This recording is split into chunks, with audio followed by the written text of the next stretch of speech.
हमारा next lecture जो है वो आर्किटेक्चर कॉन्सेप्ट है। अभी बेसिकली हमने उसका इंट्रोडक्शन किया, लेकिन इसमें कुछ चीज़ें आपकी रिपीट होगी जो कि थोड़ा सा फुल्ली हम उसके आर्किटेक्चर को डिफाइन करेंगे।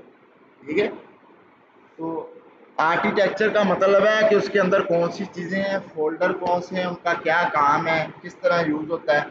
ठीक है, तो लारावेल आर्किटेक्चर के कंसेप्ट में पहला तो हम यही क्वेश्चन है आपका कि आर्किटेक्चर बेसिकली है क्या। Laravel architecture define how the application is structured and how component interacts. आपने जितने भी कंपोनेंट्स बनाने हैं या आपने जो भी एप्लीकेशन को बनाना है तो उसका स्ट्रक्चर किस तरह होगा। देखिए, उसका स्ट्रक्चर बेसिक तो वही होगा जो अभी हम प्रीवियस लेक्चर के अंदर देख चुके हैं। ठीक है, जो डिफाइन कर चुके हैं, लेकिन कुछ चीज़ें हैं वो वहाँ पे अभी हम उनको दोबारा डिस्कस कर लेते हैं। जो कोर कंसेप्ट है उसके वो एमवीसी ही है। अगर आपने जैसे ही लारावेल का नाम लेना है तो वो एमवीसी ही है, मॉडल व्यू कंट्रोलर ही है।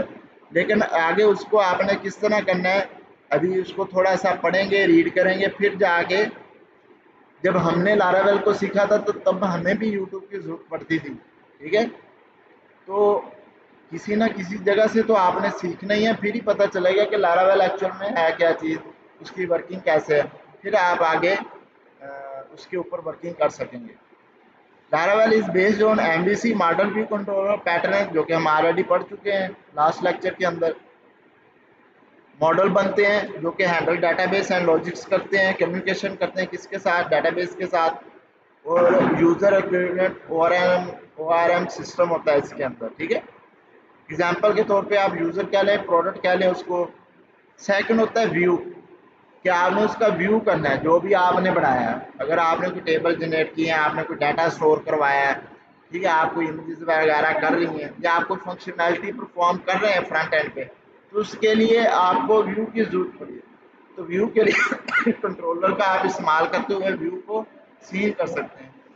आप सिंपल कह लें कि व्यू बेसिकली आपका यूआई तमाम कंपोनेंट हैंडल करने के लिए इस्तेमाल होता है। हैंडल यूआई यानी कि front end, display data to user, और यूजर ब्ले टेम्पलेट इंजन।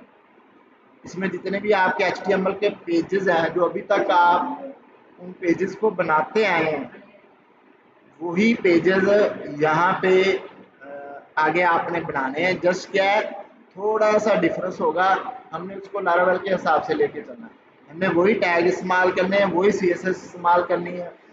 जस्ट क्या है, उसके लिखने का पैटर्न जो है वो थोड़ा सा चेंज है, बाकी चीज़ें वही रहनी है। पैटर्न वो भी कौन सा चेंज है, जो आपका हेडर बन रहा है, जो आपका फुटर बन रहा है, उसको आपने हेडर को भी एक जगह पे रख लेना है, फुटर को भी एक जगह पे रख लेना है, और बाकी जो चीज़ें एज ए कंटेंट की शेप में दरमियान में रेंडर होती रही हैं, यील्ड होती रहेंगी।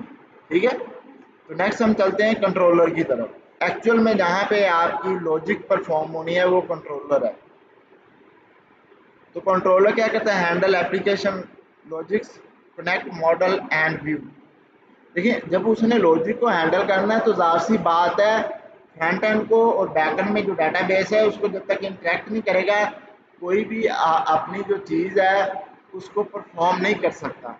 ठीक है, उन दोनों की बेस पे ही कुछ होगा। इसका लाइफ साइकिल क्या है, फॉर लारावेल वर्क्स, या आप इसका लाइफ साइकिल क्या लें कि किस तरह ये चलता है। User send request via URL, route receive करता है, वो आप भेजनी है, सेंड करनी है, क्या करना है, कंट्रोलर उसको हैंडल करता है। मॉडल क्या करता है, डाटाबेस के साथ इंटरेक्ट करता है। डाटाबेस से इंटरेक्ट करने का मतलब है कि उसको डाटा भेज रहा है या उससे ले रहा है, किसकी, यूजर की रिक्वेस्ट के ऊपर। और व्यू उसको क्या करता है, रिटर्न करवा रहा है। वो अगर भेज रहा है तब भी रिटर्न करवा रहा है कि डाटा चला गया, अगर नहीं वो उससे गेट कर रहा है तब भी वो रिटर्न करवा रहा है कि आपके पास डाटा को शो करवा रहा है। तो ये उसका थोड़ा सा लाइफ साइकिल है। जो होल एप्लीकेशन जो भी बनती है उसमें यही चीज़ें रहती हैं, इन्हीं चीज़ों की बेस के ऊपर आपकी एप्लीकेशन जो है वो जनरेट हो जाती है। यहाँ तक आपका जो है बेसिक आर्किटेक्चर है वो डिफाइन किया गया है। नेक्स्ट लेक्चर हम राउटिंग के ऊपर करेंगे। ठीक है, तो आज के लिए इतना ही काफ़ी है।